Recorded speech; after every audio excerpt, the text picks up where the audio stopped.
And we are just weeks away from the first day of school, and tens of thousands of education workers will see their contract expire.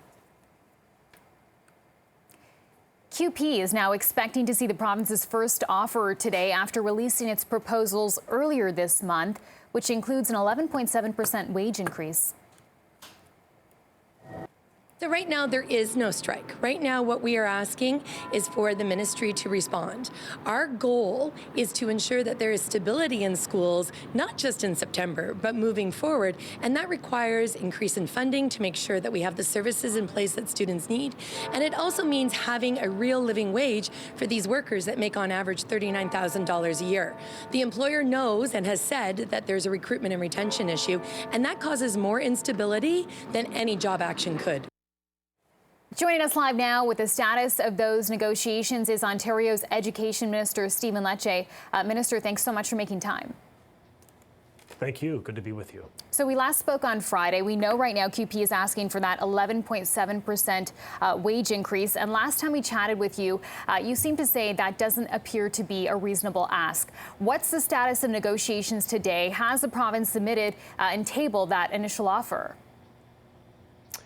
Yeah, the government is very committed to ensuring that these kids get back to class. We have been absolutely clear, the Premier and our entire government, that children must remain in school with a normal, stable, and an enjoyable return. That includes extracurriculars, it includes the clubs, the sports, the elements that we know help to build a well-rounded student leader.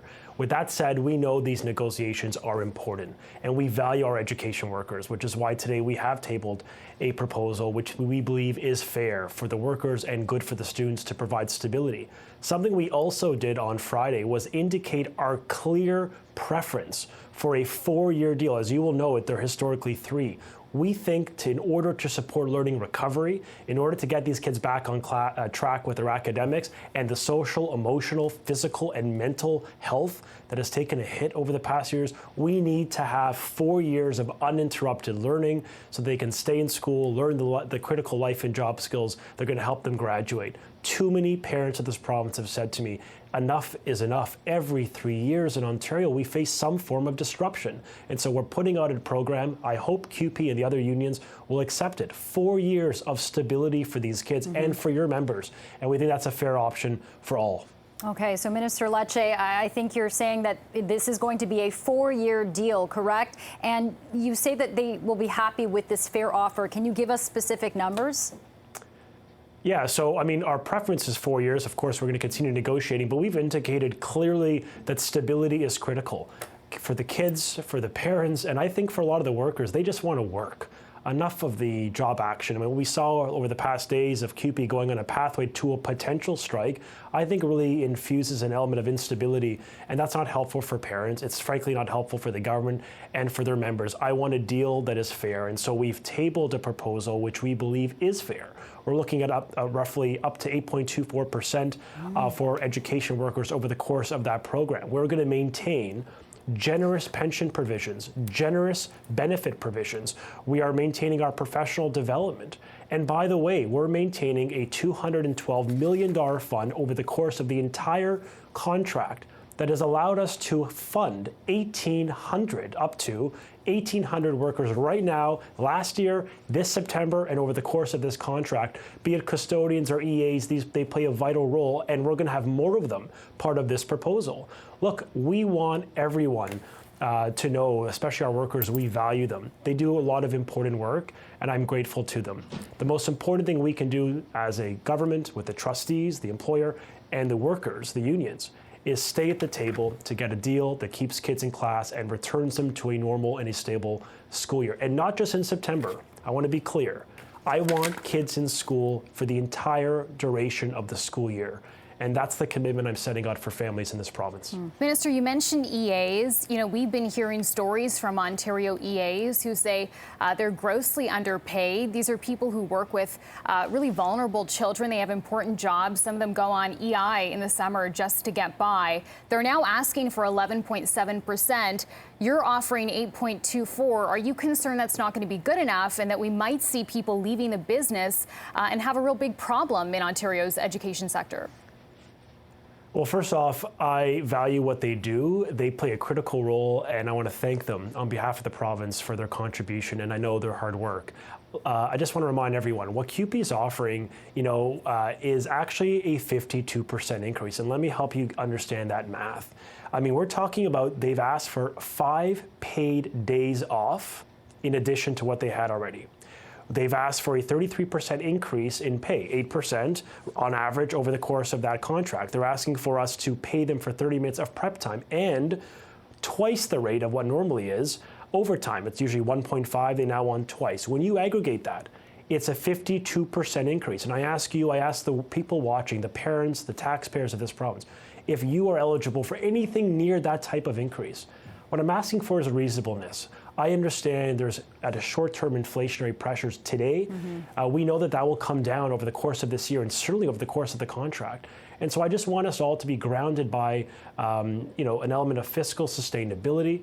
We're not going to raise taxes. We're not going to cut services to pay for these things. We just want to come up with a reasonable offer. When CUPE in York Region had a deal recently, they took an offer similar to this. When CUPE in St. John's, Newfoundland had a program for their workers, they took a deal similar to our offer. So we've got to be guided by reasonableness. 52%, it's a $20 billion sector-wide increase. Because the floor, whatever we do with CUPE, the first union, will set the floor for every teacher union, because in the negotiation process, there's a Me Too clause. So if a union has a better option, then automatically they get lifted up to that minimum standard. And so we're talking about 52%. Folks, this is the equivalent of the British Columbia, Alberta, Saskatchewan, Manitoba education budgets combined. This is huge. And I know we've got to stay at the table. I assure families we will do whatever it takes to keep their kids in class, but we're going to offer something reasonable, something fair, and something that keeps these kids in class. And that's exactly what the government has done today. Minister Lecce, you keep stressing this 52% increase, but CUPE union workers say that their wages have been pretty much capped for the last decade. So maybe, perhaps, they're thinking this is retroactive. Do you see it in that way? And can you tell us what exactly that wage increase will be? So first off, for CUPE members, their wages, or for education workers in Ontario, since 2000, over the past roughly 20 years, wages have actually maintained roughly with inflation or above. So let's just debunk that narrative. That is the case, that is the truth, and we've provided the data to help make that known to the media and, of course, to people out there, that we are maintaining a very healthy level of pay consistent with inflation. We've also added 46,000 more workers since 2002. We have 19,000 more education workers. We have 10,000 more ECEs. I mean, these are individuals making a difference in our schools, and part of our program today is to maintain, in fact, to continue to fund roughly 1,800 more education workers through a $212 million investment. It's fair. It provides stability for families, it keeps their kids in class, and it honors the good work of our staff. I do hope we can get this deal quickly because, frankly, no one will tolerate a strike. I've heard it from parents, I've heard it from moms and dads in this province. They want their kids in school, they want them to stay there, and I want to repeat, our government will ensure that they do that this September, right to June. We're up against the clock here, Minister, but can you just say the percentage point that you're offering at this point? What's the wage increase, 2%, 4%? Sure. So the cumulative increase is 8.24%, 8.24% up to over the course of the contract. That is what we're offering, in addition to maintaining a very generous level of pensions, of course, of benefits. Nothing changes at all. We've got some of the best benefits and pension programs in the country. We're going to maintain that, folks.